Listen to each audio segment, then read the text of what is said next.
Adam Count from Southampton, telling us about progress in self-force modeling of asymmetric binaries. Thank you, and thanks for the invitation to speak here. This talk is going to be a big change in pace from the last couple of days. Nothing about amplitudes, but hopefully at the end, some idea of what amplitudes people could potentially contribute to the self-force program. So everything I'm going to be talking about is a particular way of modeling binary systems, the gravitational waves that come out of binary systems. And this method is called gravitational self-force theory. And it's targeted at asymmetric binaries where one object is much bigger than the other one. So why are we interested in that?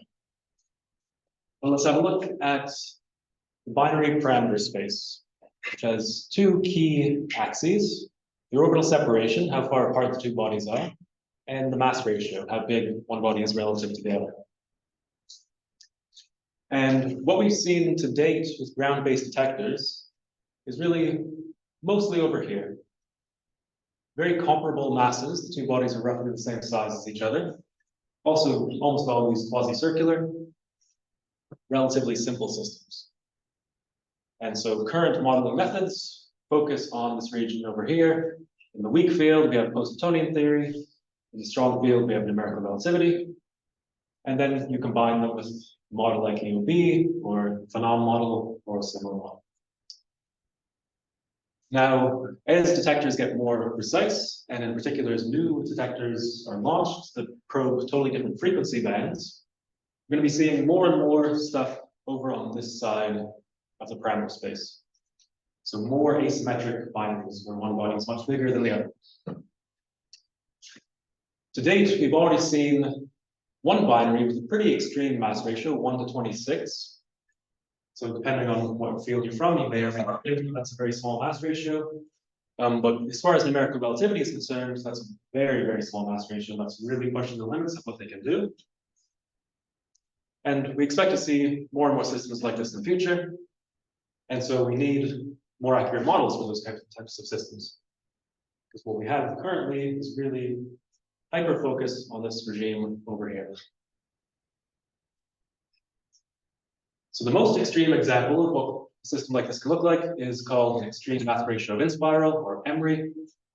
These are systems in galactic cores where you have a massive black hole, it's maybe 10 to the 6 solar masses, being orbited by a stellar mass object, black hole or neutron star, that's 10 solar masses, for example.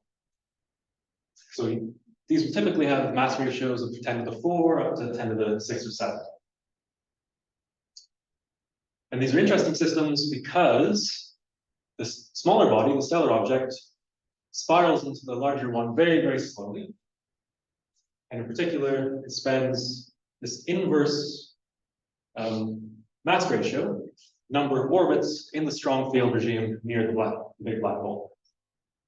So for mass ratio of 10 to the minus 5, the inverse mass ratio is 10 to the 5. And that's roughly the number of orbits you'll get in the strong field. So in the regime where post-Newtonian is no good, and because of this extreme mass ratio, numerical relativity can also not cope with. But scientifically, why these are interesting is because you have all these cycles in the very strong field regime, you get very, very precise probes of fundamental physics, of the nature of the large black hole, of the composition of the smaller body, of the environment around the black hole. So you get a lot of science out of these. And these are really one of the two key sources for LISA. The other key one being just two massive black holes together merging. Actually, even two massive black holes merging can have pretty extreme mass ratios. They kind of a long tail in the mass ratio distribution. And we expect some massive black hole binaries to have mass ratios around 1 to 100, for example. Okay, so to model these systems, we use gravitational self-force theory. Sorry, but astrophysically we know nothing about black holes above 100 solar masses and below 1 million. Astrophysically, you can have 10 to the 4 merging into 10 to the 6. 10 to the 4, that's the mass of the small guy. Okay. We just don't know if they, I mean, supposedly they exist, but astrophysically, we don't know. Okay, So basically, we know zero about their rates because depends what you ask. So anyway, that's a tangential point. So what we use to model these systems originally focused on MREs, but it's really not a model that's restricted to MREs at all, is gravitational cell force theory. So the idea here is we take the exact space-time metric, we expand it around the background of the larger body. This method actually isn't even restricted to binaries. This can be just any external background. And then you get perturbations proportional to the smaller mass. So you have background metric plus first order perturbation, second order perturbation, etc. Then these deformations of the geometry affect the motion of the small body that's creating these deformations. And we call that cell force. The perturbation produced by the body acts back on the body and affects its motion. So if we write down the covariant acceleration in the background metric, if it were just a test particle, we would have exactly zero, we would have the geodesic equation. But because it's not exactly a test particle, we get order epsilon corrections from H1, epsilon squared corrections from H2, etc. So what we're really looking at is corrections to the geodesic equation. So that's just the big picture introduction. This is what I'm going to cover in the rest of the talk. Some of this I think I will not have time for. I might have to skip some. I'm going to start off with just overview of the fundamentals of cell force theory, then how it's applied to asymmetric binaries, then kind of what's at the forefront of the field right now, which is second order perturbation theory, or what we call post-adiabatic waveforms. A little bit on how we're trying to incorporate the final merger and bring down the binary. Most likely to skip is adding spin to the binary. To tie into some of the stuff that we heard from Stefano yesterday, I'm hoping to have time to talk about conservative versus dissipative at second order. Okay, so cell force theory, what's it all about? Kind of the starting point for calculations is this method of matched asymptotic expansions. So if you zoom in on the small body, you can identify three different regions. So at distances away from the small body that are comparable to the external length scale, so in a binary, the external length scale is just a larger mass. Out there, you're in the external universe, and you can use the expansion I showed on the previous slide. You're expanding around the background of the big black hole. Once you get sufficiently close to the small body, it's now the dominant source of gravity. Large black hole is no longer the dominant source. And so in a region that's comparable to the size of the body itself, called an inner region, we adopt a different expansion that kind of zooms in on that region. And the leading order solution of that expansion is actually the metric of the small body, as if it were just isolated from the external environment. Then you're looking at perturbations to that. Then in this intermediate region, we call a buffer region, you kind of translate information back and forth through matched expansion methods. So in particular, by solving the Einstein equations in this region, we get an equation of motion for the small body. So we get the first order cell force, the second order cell force. And we derive what we call a skeletonization of the extended body. So that means reducing the extended body down to some kind of singularity with a multipole structure. Now, when you're solving the Einstein equations in that buffer region, what you find is a nice split of the local solution into two different pieces. So here, this is a space-time, with time running kind of diagonally upward. Here is the small body. This is what you'd have if it was a material body, so kind of finite curvature. If it was a black hole, obviously you'd have curvature going much further down there. And get a fairly clean split of this space-time metric into two pieces. One is something we call the self field, which is determined by the object's multiple moments, its mass, its spin, its quadrupole moment, etc. And it kind of just moves along with the body as a bound field.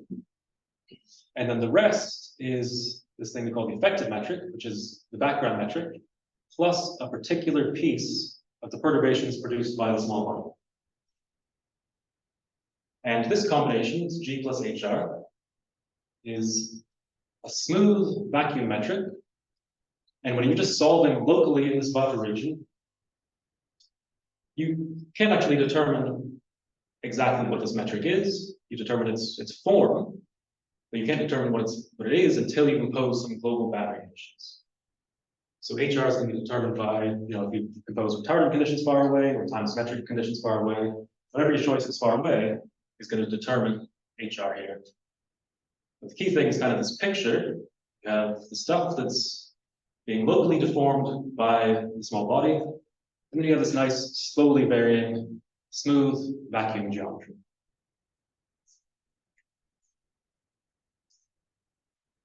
The effective the matrix is in the background. This is a solution. Einstein's equation in some regime for this. Sorry, which one? The effective metric, which is this is G mu is the external background metric. I see. Which depends on the two bodies. So in a binary, this is going to be just the metric of the large black hole. I see. So this is the background of the large black hole. This is the piece produced by the small body. Okay, so in addition to getting that nice split, you get some results in terms of that effective metric. So again, this is just coming from the Einstein equation in that buffer region. So you get an equation of motion for the center of mass of the small object. And what you find is that that equation of motion is the geodesic equation in this effective metric. This is for a non-spinning body. So the extended body is moving around as a test body in this effective external geometry. You can also show that you can replace the extended body with a point particle, so with a stress energy skeleton. And what you find, this is, there's a lot of mathematical subtleties that go into making this work that I'll skip over, but basically what you find is that it looks just like a point particle, point mass, but again, in this effective geometry, not in the physical geometry. So you have this nice picture of the real physical body is now moving like a test particle in this effective geometry. And in the Einstein equation, it's also behaving like a point particle source. So that's all totally general. That's in a generic external background. That's not necessarily a binary. It can be any space-time. Now let's specialize to binaries. Let's kind of build our way up. So starting from zeroth order. At zeroth order, this approximation, we have a test particle moving on a geodesic, the external background. So for us, we want the external background to be the Kerr geometry of the big black hole. And this is what a geodesic looks like in the Kerr geometry. It's quite complicated already, but it is integrable. It has three constants of motion. It has the orbital energy, the azimuthal angular momentum. So Z here is the direction of the spin axis of the large black hole. And this third constant called the Carter constant, which is related to the maximum orbital inclination. So these orbits are kind of bobbing up and down between a maximum and minimum inclination. Now, associated with these constants, you can define frequencies and phases, which are action angles. So this has three distinct periods of motion. It has radial motion in and out. It has azimuthal motion just round and round. And it has polar motion up and down. And for each of those three motions, you can define a phase that runs just from 0 to 2 pi over one complete oscillation. And you can define those phases such that they have constant frequencies constructed from these three constants of motion. And that's just zeroth order. Once we turn on the self force, turn on the metric perturbation, then we don't have constant motion, we have things evolving. So the self force causes these three constants of motion to actually slowly evolve. And then we have two timescales in the system, and the separation of timescales is really essential for everything. So we have the orbital timescale, which is basically 1 over the frequencies.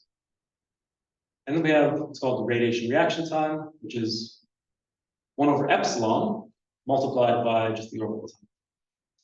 So you have an orbital time that's kind of the fast time, and then you have slow time, which is the time over which these three quantities, the energy, angular momentum, and Carter constant, over which they evolve. Or you can say over which the frequencies of the motion evolve.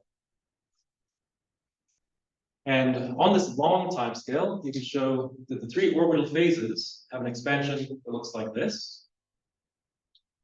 So the coefficients here are functions of epsilon t, which means that on the long time, where t is of order 1 over epsilon, the argument here is order 1. And its expansion starts at order 1 over epsilon.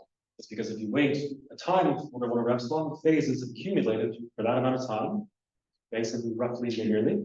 And so you accumulate 1 over epsilon, for example, cycles.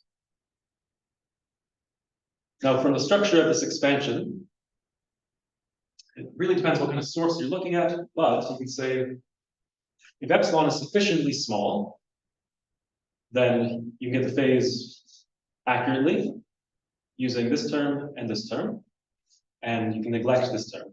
There's always some sufficiently small epsilon for which that's true. And then, you need to do the calculations to figure out how small does epsilon need to be for that to be true. But this has kind of been what's guiding the self-force community over the past 15 years, the notion that we need exactly these two terms to get precise parameter estimation for MREs. And I'll show later that that gets you actually very precise parameter estimation, not just for MREs, but for binaries much closer to comparable ones. Okay, so Hendler and Flanagan, who first derived this expansion, came up with some nomenclature to name the terms of this expansion. The first term is called adiabatic order, and it's determined by the dissipative piece of the first order self-force. So the conservative first order self-force doesn't enter at this leading order. This next piece is called first post-adiabatic order, and it's determined by the dissipative piece of the second order self-force, but also the entire first order self-force, so the conservative piece of the first order self-force. So the thinking in the community over the past 15 years has been, this is the goal, this is what we want. We want the first post-adiabatic waveform model, which means we need all of first order everything, and we need a specific piece of second order perturbations. Specific piece that causes the dissipative self-force. So we have to understand that the first adiabatic is a radiation reaction, of course. Yeah, it's a bit hard to interpret the rate of change of the carbon constant that way, basically. So for energy and angular momentum, it's exactly just radiation reaction.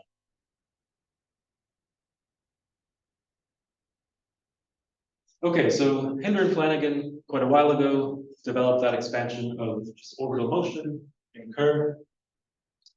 That's only half of the problem. Really, what we need is to solve the Einstein equations. So the way we're doing that in kind of the modern setting is using multiscale expansion. And there's two key aspects to this. So the first key aspect is just finding good coordinates on the orbital phase space. What do I mean by good? So I said that for geodesics, you had one set of parameters that's exactly constant, the rate of change is just 0. And then we have one set that had constant frequency.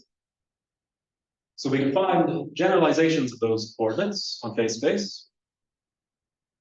So I'm just going to put a tilde on top of these kind of deformed coordinates on phase space that are closely related to the original ones. You can define them such that they have these properties. So the rate of change of the phases is still a frequency. And this is actually exactly the geodesic frequency. But now it's a function of parameters that are slowly evolving. And so for a geodesic, you'd have exactly 0 on the right-hand side here. But now, because of the perturbations, you have an order epsilon term epsilon squared term, etc. But what I mean by these things being nice is that on the right-hand side here, we don't have any dependence on the phases, which means these things are really just slowly evolving. They don't have any oscillatory behavior. So what you have here is a very clean separation between the slow evolution of the system and the oscillatory features of the system. The oscillations are just functions of these deformed phases with curly-fied tails. So that's the first key step. And here I'm adding the mass and spin of the big black hole as additional parameters. They also slowly evolve, just like the orbits. Now, the second key step is that we take the metric perturbation and we momentarily stop thinking of it as a field on space-time. We instead think of it as a field on phase space, Cartesian product with just space. So we choose some time coordinate, and then we replace this function of time and spatial coordinates with a function of phase space variables and spatial coordinates, and phase space variables and spatial coordinates, etc. And then the physical metric on spacetime is obtained by substituting the solutions to these equations into these coefficients. So all the time dependence in the system is encoded inside the phase space coordinates. Then when you substitute this ansatz into the Einstein equation, you just use the chain rule. So if you have a t derivative, you get the t derivative of the phases, which is just the frequency, multiplied by a phase derivative, plus the t derivative of these slowly evolving parameters, which started over epsilon using this, times derivatives with respect to the orbital parameters. And then what you end up with is equations on phase space rather than equations on space-time. Now that all depends on first choosing time slicing. So I'm saying these things are functions of time. You can choose a good time. And the choice we make is to have something like a hyperboloidal time, or you can also choose something that's like Boyer-Lucas time, and then null time and null time. But anyway, you need something that looks roughly like this, where it cuts through the future horizon and cuts through scribe plus, future null infinity. So here, this is the inspiraling small body. This is the event horizon of the big black hole. And then we foliate the whole space-time with these slices. So rather than using t in the previous slide, what we actually use is this time s that's constant on these slices. Now, one thing that's nice, there's a lot of nice things about this. One thing that's nice is that phases that appear in our solution to the Einstein equation directly translate into the real waveform phase at scribe plus. You're kind of translating phase information about the orbit along this slice out to scribe plus. Now, in most gauges, kind of specialized gauges, in most gauges, the multiscale expansion I described, where you do this conversion onto phase space, actually breaks down at the boundaries of the system. So it breaks down sufficiently far away from the binary, and it breaks down in the neighborhood of the future horizon of the big black hole. So what we do to cure that is we do another round of matched asymptotic expansions. We now use the multiscale expansion I described in this gray region. We use a specialized near horizon approximation here, and basically a multipolar Post-Minkowski expansion out here. It's a little bit different than traditional multipolar Post-Minkowski, but same idea out here towards scribe plus. And then I use these specialized expansions near the boundaries to determine the physical boundary conditions for the multiscale expansion.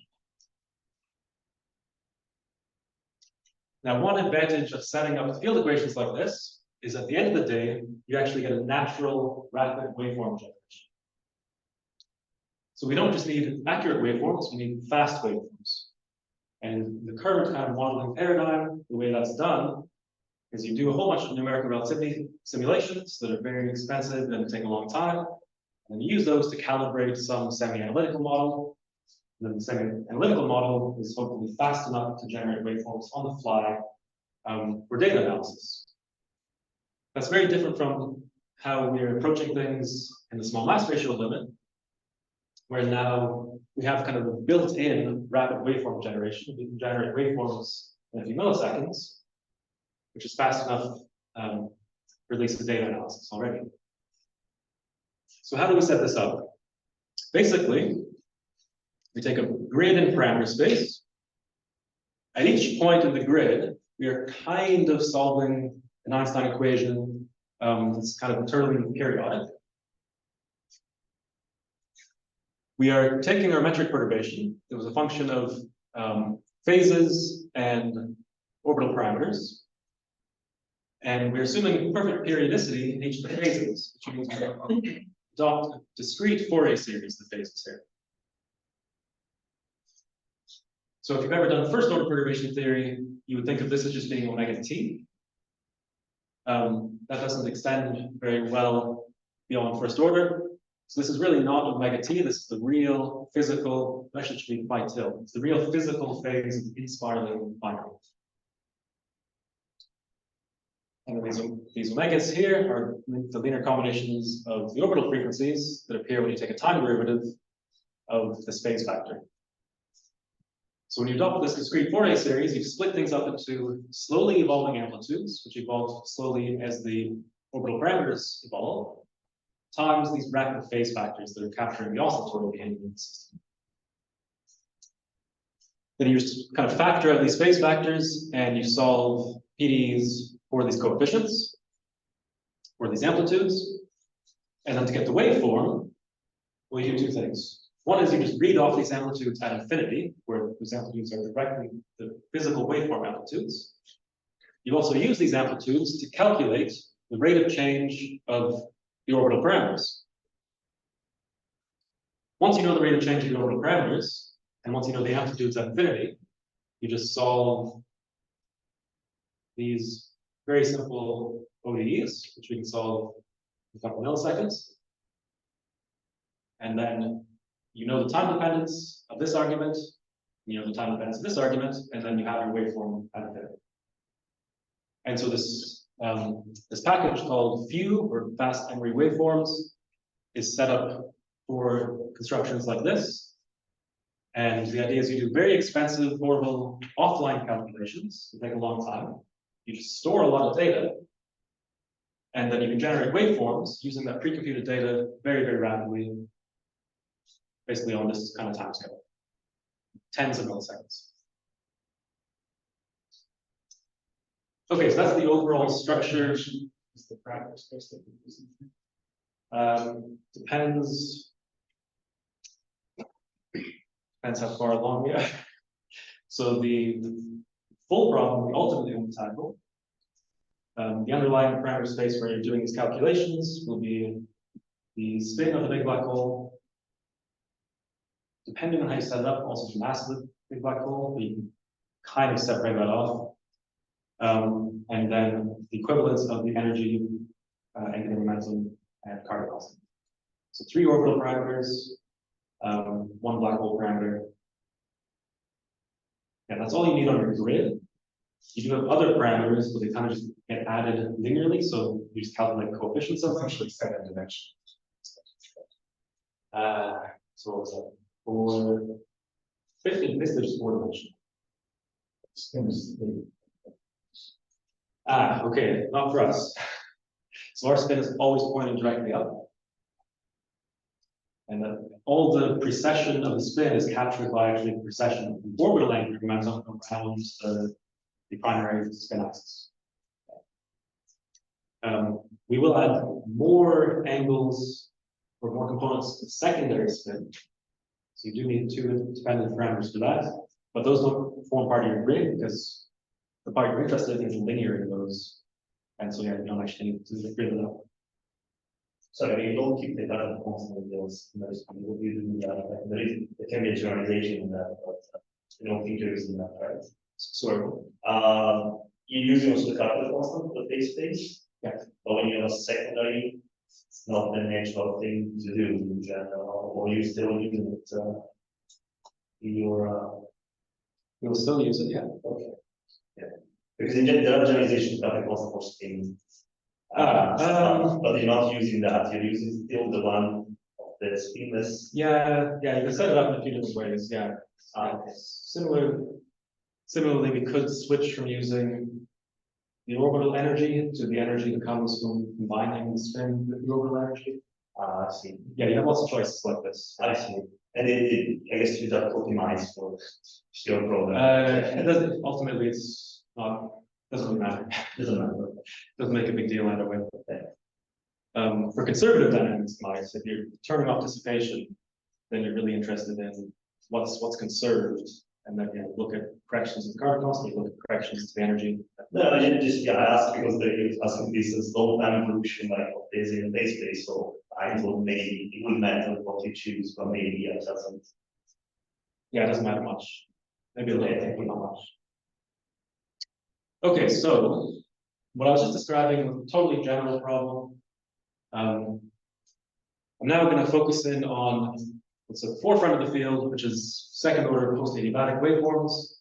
This is not being done for the general problem. It's only been done for the simplest, reasonably interesting problem, which is quasi-circular orbits around a slowly spinning primary black hole. So I started working on this with my close collaborators, Niels Warburton and Barry Wardell, 10 years ago. And it took us almost that full time to get these waveforms. Turned out to be a much harder problem than we initially imagined. But the overall scheme I just described is still true. We have a set of slowly evolving parameters. In this case, we can take the orbital parameter to just be actually the azimuthal frequency. We just have one orbital parameter. We could pick the energy, we could pick whatever we like, but the orbital frequency works very well because it gives us a nice map to the waveform at the end. And we have slowly evolving mass and spin in the big black hole. And when I say we're looking at slowly spinning systems, what I mean is that the spin of the big black hole is restricted to be at order epsilon, and then we're just only including linear corrections from that spin perturbation. So we're still working on a Schwarzschild background, and we just have an added perturbation from the spin. Now, rather than 6 evolution equations, we just have 2, well, plus 2 for the mass and spin.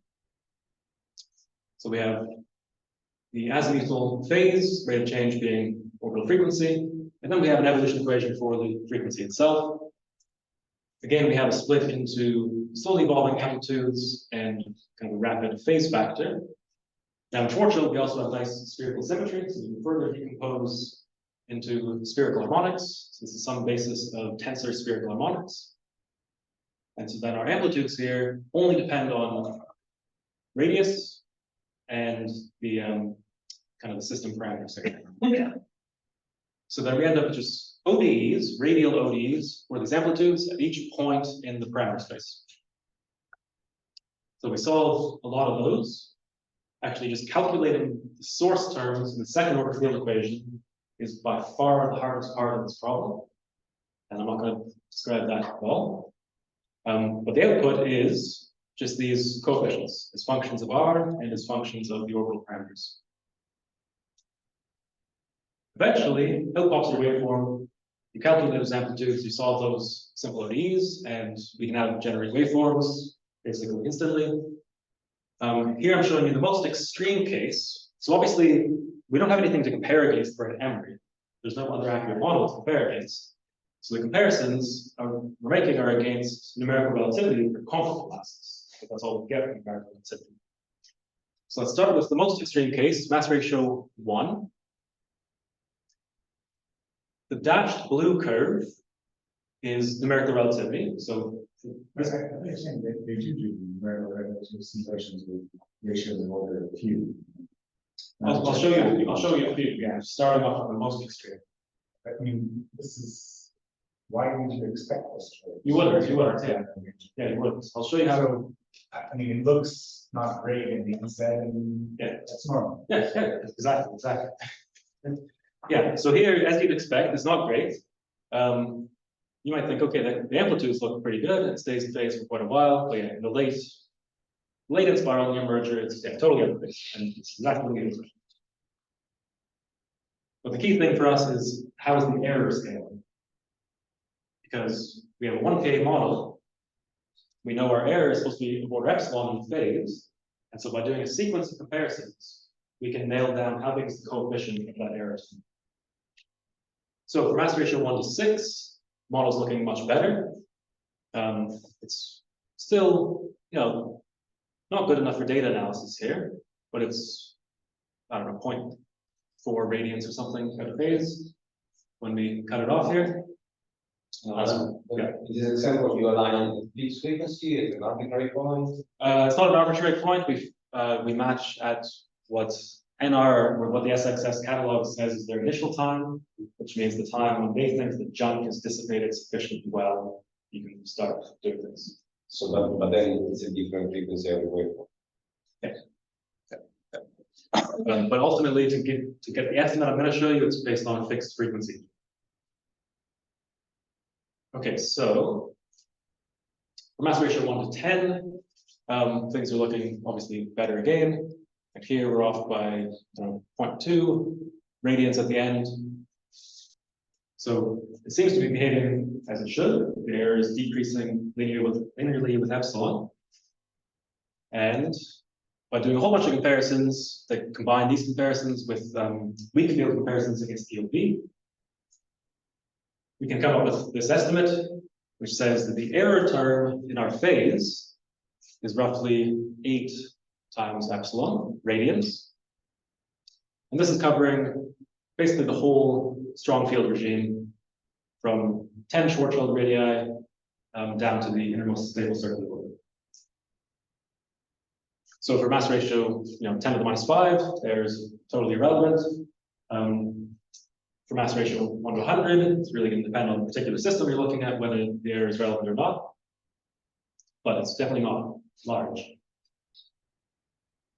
Okay, but all these waveforms just stop at the ISCO, or actually just prior to the ISCO.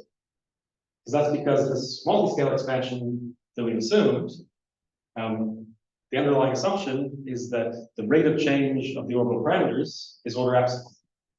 That assumption breaks as we approach the ISCO. Rate of change becomes more rapid. So what we're trying to do now is to get through the ISCO and through the merger and get the full waveform basically consistently at second order perturbation theory.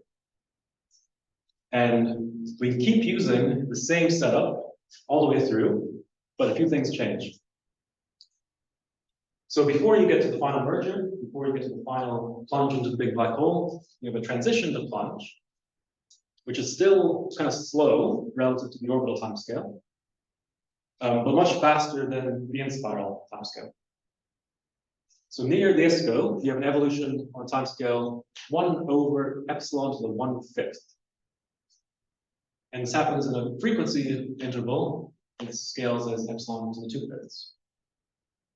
So the frequency interval where you care about this transition gets narrower and narrower and narrower as epsilon gets smaller. And the amount of time you spend in that little window gets longer and longer and longer as epsilon gets smaller. But we can construct things, we can construct our approximation basically the same way we did before, just by choosing different variables. So rather than using the frequency as our orbital parameter, we're now going to use a rescaled frequency that's the frequency away from ISCO divided by 2/5, which means that this quantity is of order 1 when you're in this transition interval. Then we write down equations for the azimuthal phase. So it's still just frequency in the right, but now I can write that frequency as the ISCO frequency plus this small correction.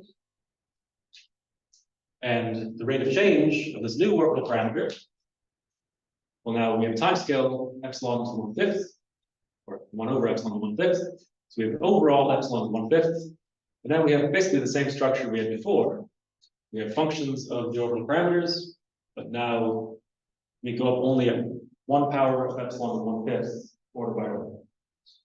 So you need a lot more terms in a series like this than you did for the in-spiral. The structure of the metric is the same as before. We have amplitudes that are functions of these slowly evolving parameters. We have phase factor, everything's the same, except again, now you have powers of epsilon to the 1/5 coming in. Now, when you implement this, you get things looking okay, pretty good. We've only done the first couple orders. So what I'm showing you here, this is just adiabatic in spiral waveform. This is not a 1 PA, not a first post adiabatic, it's just adiabatic compared to numerical relativity. So it's just a leading order term, the rate of change in frequency, and just the leading order amplitude. And you see it gets out of phase quite quickly, and then it just stops at the ISCO. This is what you get when you use the transition approximation around the ISCO. Just the leading order term in the rate of change of this new orbital parameter. We're including a few terms in the amplitude, but the amplitude is not so important. It's really the phase evolution that's really important. And well, now it doesn't stop at the ISCO, it keeps going through, no problem, but you see it's totally out of phase very rapidly. Now, the next term in this series is actually 0. So we jump up by 2 powers of epsilon to 1/5. Sorry, this is the symmetric mass ratio. I've converted to the symmetric mass ratio here rather than the ordinary mass ratio.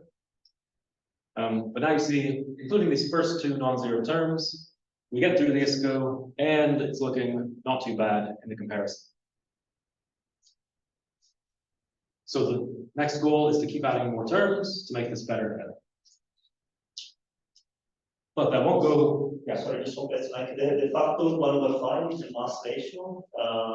So where does it come from? You just look at the perturbed equations of motion in this regime, and you find that's the factor that cancels out the epsilons. That's just, I don't know if it's deep. You mean the previous one? yeah. When there is not, it's everywhere in all the equations. So yeah, it's coming in as the time scale. I don't have an intuitive reason why that's the time scale. It probably is a good reason, but Yeah, it's probably a physical equation, but That's the time scale of one of these reactions. yeah, it's the time scale over which the orbit evolves across the transition. Yeah. Seems suggestive of what the formula. But maybe just equation. Okay. Okay, so that's the transition across the ISCO. But then at some point after that, you're basically just moving, small guys basically just moving on a geodesic, falling into the big black hole. So the evolution I was writing down for that, that delta omega tilde stops being rally because at some point you lose that slow time scale and you actually only have a fast time scale. But still we can use the same kind of construction. Still we are solving field equations on phase space. So we now revert to using orbital frequency as our orbital parameter. And now the key thing here that's changed is that the rate of change of the orbital frequency is epsilon to the 0, not epsilon to some power. So now it's rapidly evolving with the orbit. The metric perturbation goes back to just having a simple power series in epsilon. We don't have complete results through the merger ring down, hopefully soon-ish, next few months maybe. But this is the method we are pursuing. Okay, how am I doing for time? 15. First of all, about 15 minutes. The second, don't feel pressure. Okay. When people relax about 3, that you have to leave, you go on very long. That will block up. Okay. Okay, so people like spin, so I'll mention a bit about spin. So adding the spin of the primary, the generic spin, is really difficult. That's the real next big barrier in these calculations.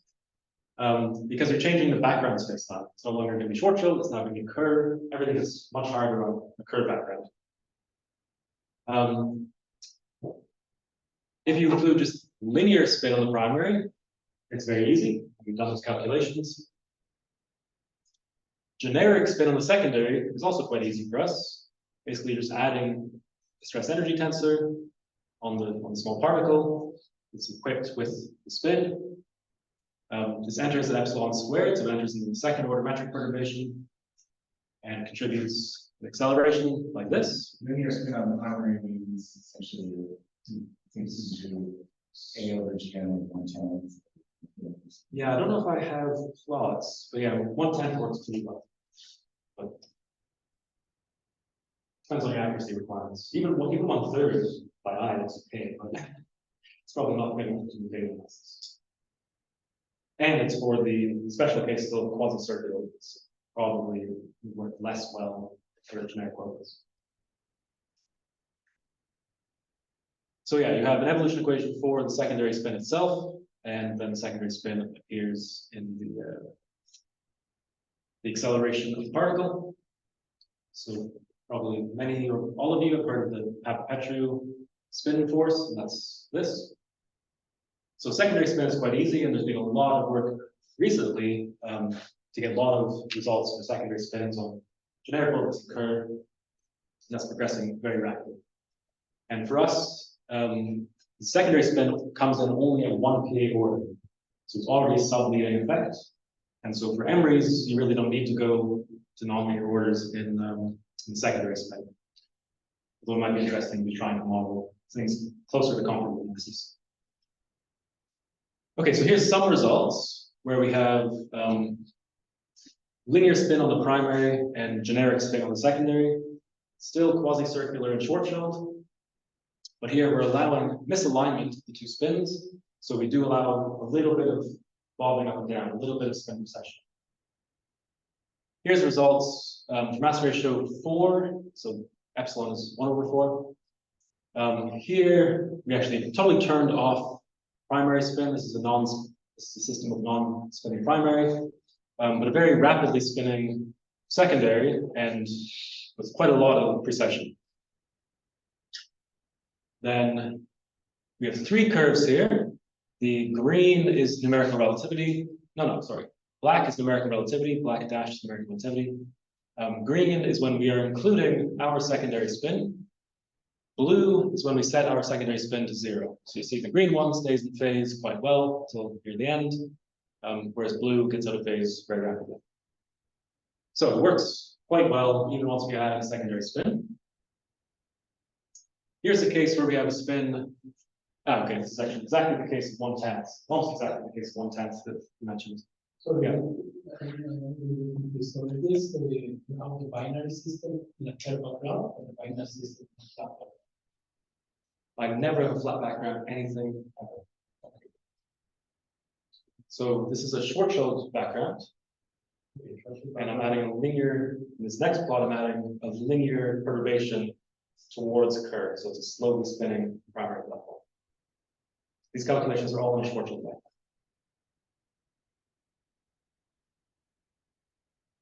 So yeah, this is a case where secondary, this is a line spin or anti-line spin. Secondary is very rapidly spinning, and the primary is slowly spinning, so basically 1/12. Mass ratio 1 to 8. It's just like the secondary. What's that? The secondary is on the set dimension. So in this case, primary is up, secondary is down. Okay. Aligned, yeah, anti-aligned.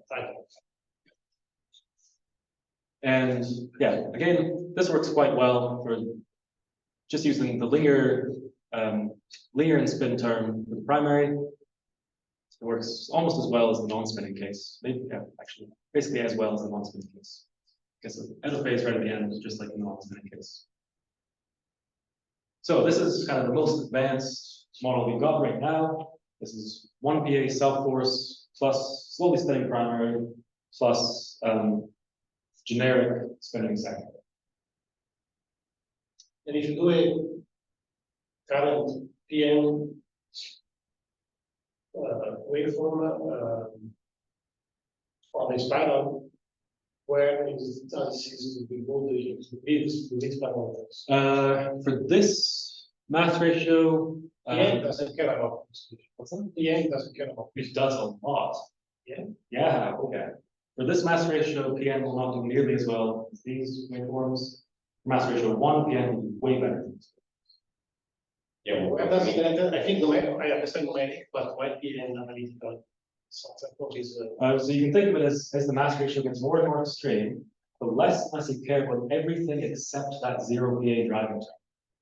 And PN just has an approximation to that. And so the errors in that term start dominating over everything else. So actually, this was. so can you repeat?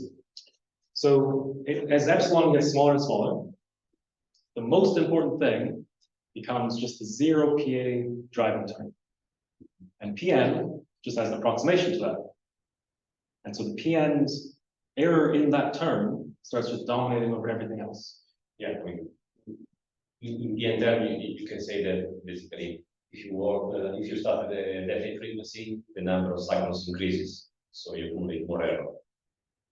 Yeah. In the end, Yeah, for a given frequency interval, you accumulate more error, so you have many more cycles. so yeah, actually this led to a lot of argument with Alessandro Lagar when we were comparing with EOB. He kept thinking there was some weird problem going on, and he kept saying, no, it's just you don't have the 0 PA term really accurately. And eventually he realized that was true. So, taking the traction background and then speak to it, isn't it really taking the trend background and the sparking this ones? Well, it depends exactly how you do that. If you take curve background, linearize it, then add other perturbations coming from the secondary, linearize it more comparative, linearize it with spin, then it's exactly the question.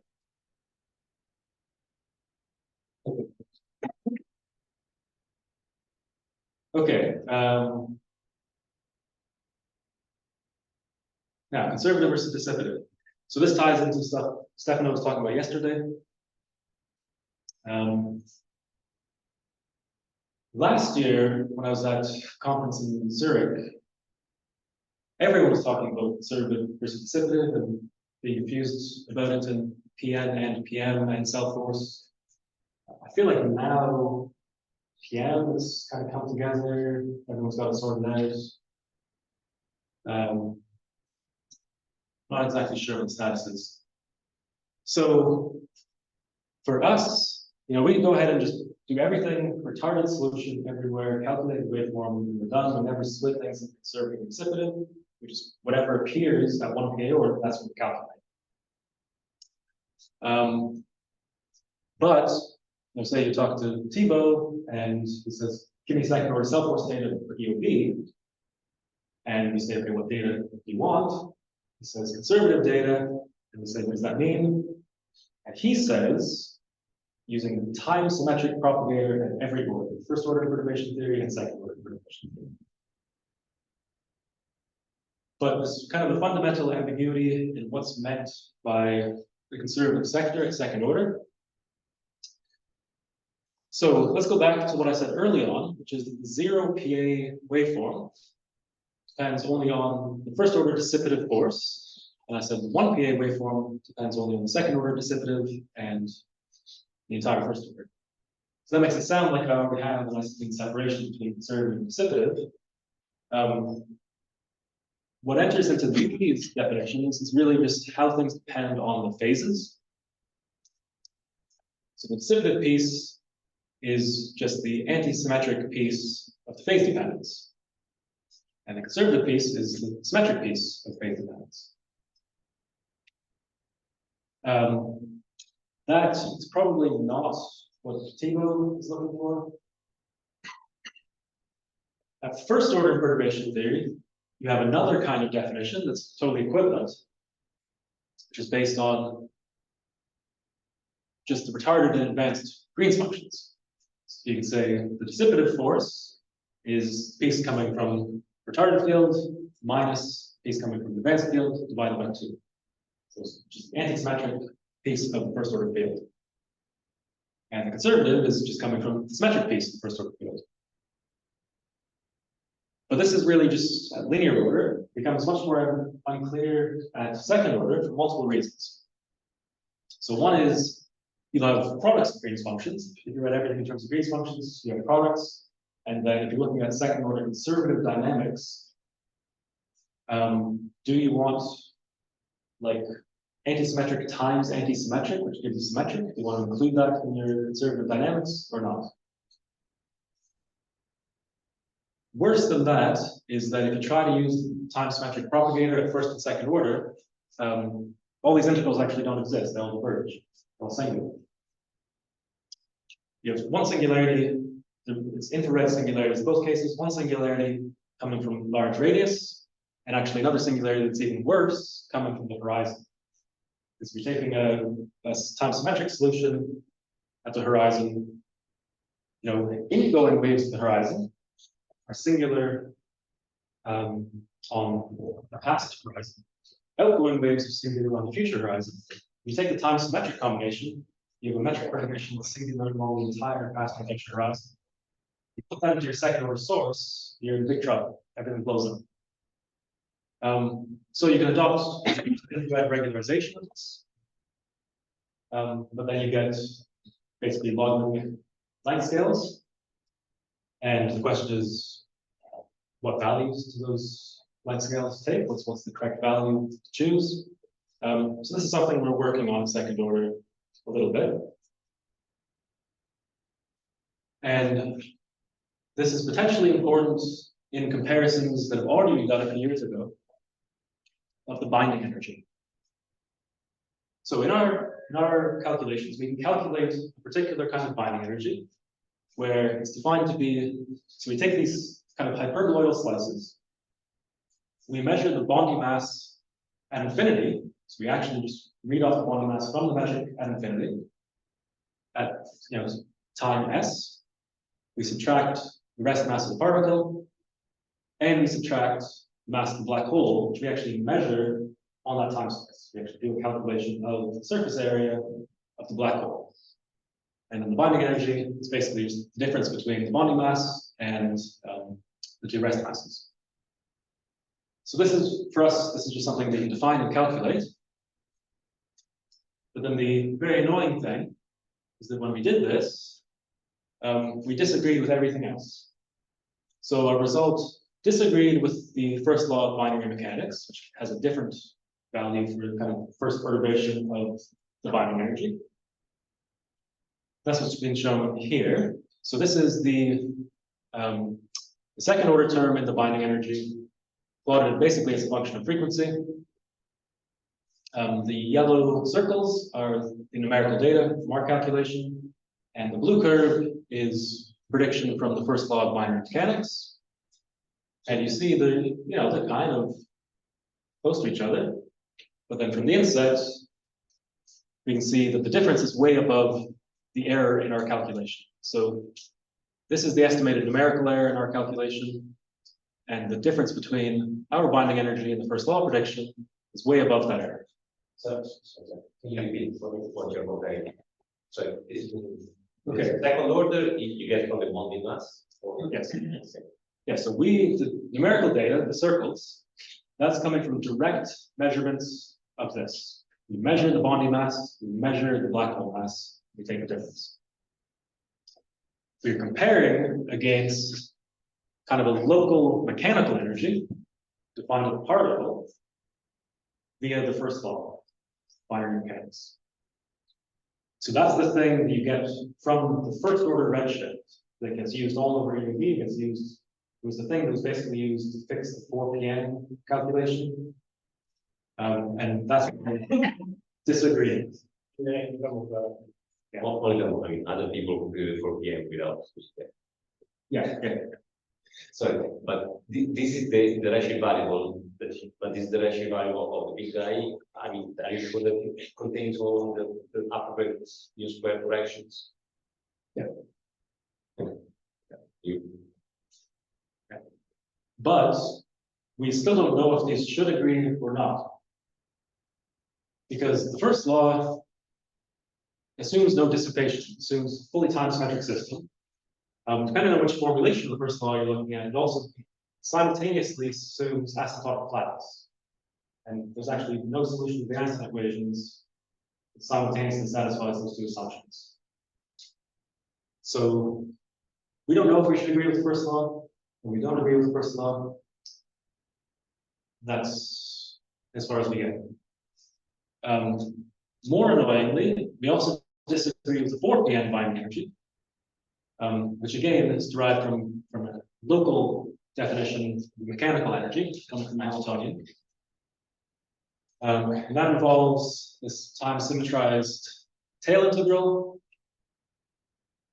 And again, should we agree with that particular binding energy? We don't know. We don't agree with it. Yeah. I can just say that, as I argued yesterday, the use of time symmetrized integral gives the correct result in this particular case. Shouldn't be. We have done it with non-time symmetrized integrals.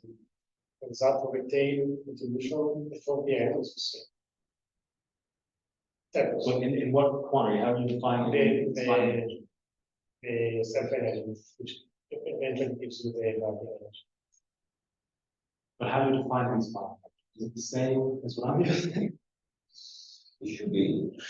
Yeah, maybe Yeah, this is what we should discuss. Sure, yes.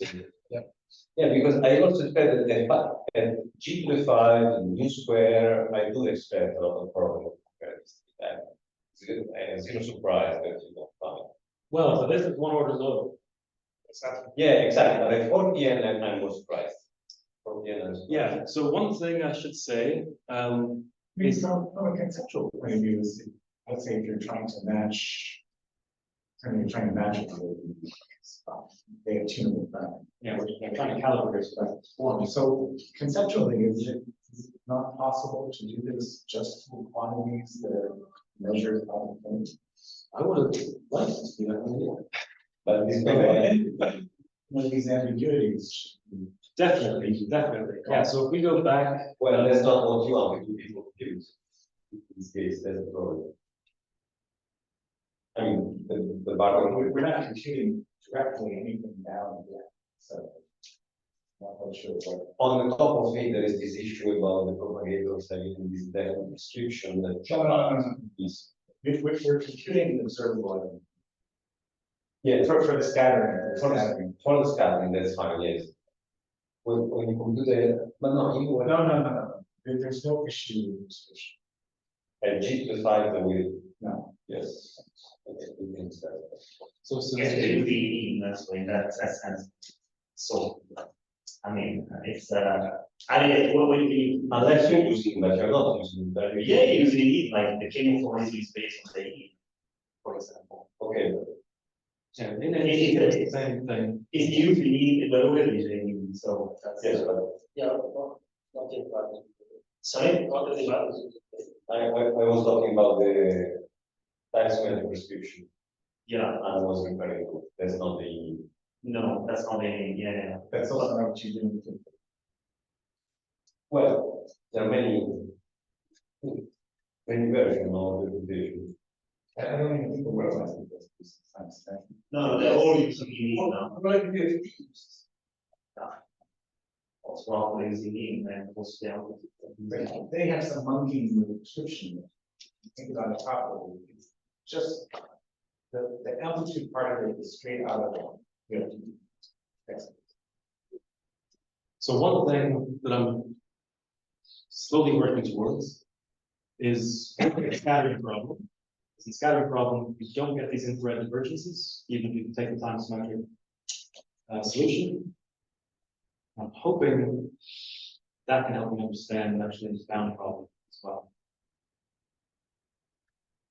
Okay, and you then have the problem with the distribution. So I can ask something about the formally shown in the previous slide. Sorry, just one first thing about that is that, yeah, is that my binding energy, and everything I'm calculating, fluxes and everything, you know, I'm writing things at infinity in terms of things at the particle. And then something that depends on, you know, which pairs of points I'm looking at. But I can re-expand everything to express for example, fluxes here in terms of frequencies here, everything's just in terms of quantities at infinity. Except that if I'm writing in terms of the masses, it will also depend on which cut of the future horizon I take. Because the mass is evolving, and so if I'm writing it something as a function of the mass, it will depend where I am on the slice. But yeah, it won't depend on orbital things. And the mass of the black hole, and of course it is evolving, it's radiant, but if you look at the, let's say, the mass of the final mass, that does that matter whether you measure it by the area around the Yeah, so that's one thing you could do. You could choose the final mass or even the initial mass as your parameter to measure in terms of, that's usually not what's done. I understand maybe copy it conceptually. For us, actually, it's quite easy to follow. But for EOB, it's hard. I don't really understand. What are the rules of relevant? The definition of body mass when there's radiation and you have to use synthetic symmetries. So, this is in 0 modes. Not sure. That's why I go down. So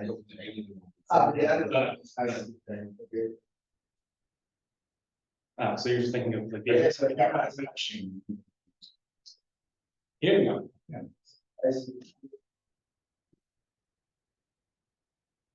Okay, so you wanted to see. Yeah, sorry, just asking, like, what is that N black hole S? How does it compare to the fixed mass of the black hole? I think about the fixed mass, or the initial mass. The initial, yes. Differs by something of order epsilon. Actually, epsilon. Yeah, epsilon plus epsilon squared. Calculating this through order epsilon squared. And the particular mass we're using is the irreducible mass, which comes from the just the surface area. That I guess is not being compared that far from the So it's very hard to compare this piece by itself or this piece by itself. It's much easier to compare a combination. Yeah. Yes. It's not clear to me from the graph whether the error depends on the comparison with the spiral path or with the cloud. Because it is large at 0.1, so basically in the when the cloud has. So the plunge happens over here. Yeah, but okay, not the cloud, but the end is not valid at some point. Then you take only TOB, right? So this is the first law derived within perturbation theory. So this what we're comparing these here. So this is not PN or EOB. It's derived within black hole perturbation theory. But it's derived under assumptions that are not. But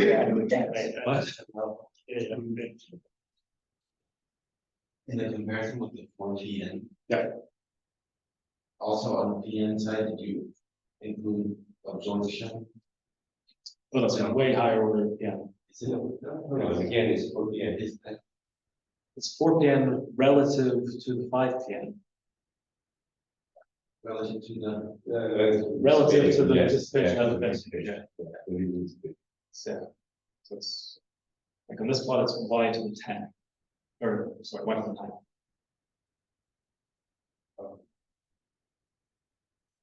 No, but I mean, the 4PN, the time signifies of the E is the same as our 4PN, not the 5. Yes.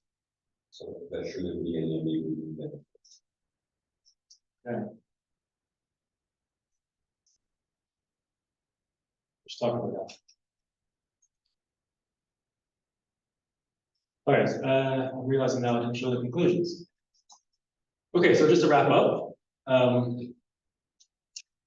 cell force was originally designed for MRIs. We've now seen in practice it's very accurate for MRIs as well. It's reasonably accurate down to mass ratios 1 to 10. once we've finished putting together the final version of ring down, it gives us sort of a unique tool for that. And also, it has a built-in native fast waveform generation description. So it's not the kind of setup we're familiar with, where you put something fast by taking in models that are slow, or calibrating to models. Everything here comes directly from the same fundamental framework. I didn't say much about what the current status is at 0 PA. I was focusing on 1 PA. So 1 PA, stuff I showed you is the state of the art. That's how far we are. At 0 PA, in principle, we now have generic inspirals and curve, generic inspiral waveforms and curve. But when I put available in quotation marks here, because what's missing is still just a lot of offline data on the grid. It's a high dimensional parameter space. You need to interpolate this data on this grid. So it's a hard interpolation problem. So currently, the best things we actually have available, that you just press a button and get, is equatorial orbits in curve, and probably very soon spherical orbits. So fixed orbital radius, but inclination bobbing from them. Currently, the challenge is, well, there is this challenge of just covering the big parameter space, and the 0 PA term, we need that coverage to be really, really precise, really, really accurate. And this is somewhat hard because the offline steps, this is the final waveform generation is very fast. The offline steps are very expensive and very complicated. And there's probably much better ways of doing things, especially at 1 PA order. The way we set things up in second order, the calculations are brutal. I'm sure there's much better ways to do it. But one thing I want to leave you with is, yes, we need the 0 PA terms very, very accurately. 1 PA terms, if we're interested in memories, you don't need the 1 PA terms that accurate. A couple digits of precision is good enough.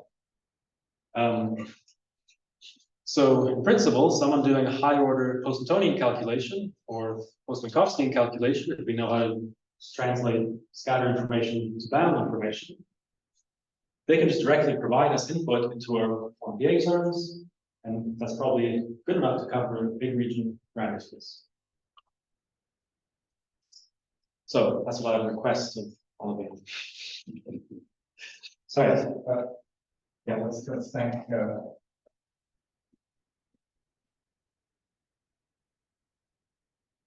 when you say quasi-circular, you mean essentially linear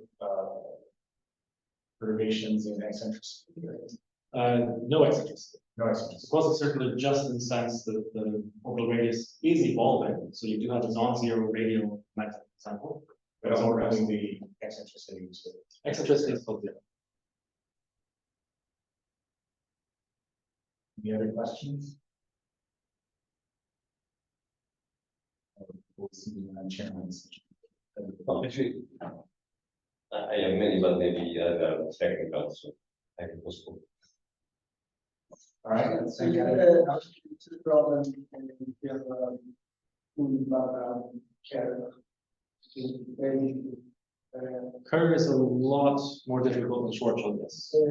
So what's the people that we made of are they able to work with that? People doing numerical relativity are solving 3 + 1 PDEs, and it takes them, a week to get a single waveform. For the simplest case, it takes a few days. For aspiration 1 to 100, it takes them a year to get a short signal. So yeah, it's a very different setup.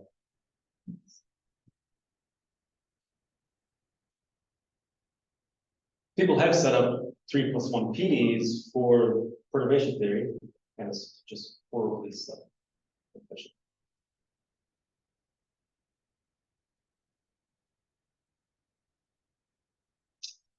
All right, let's thank again.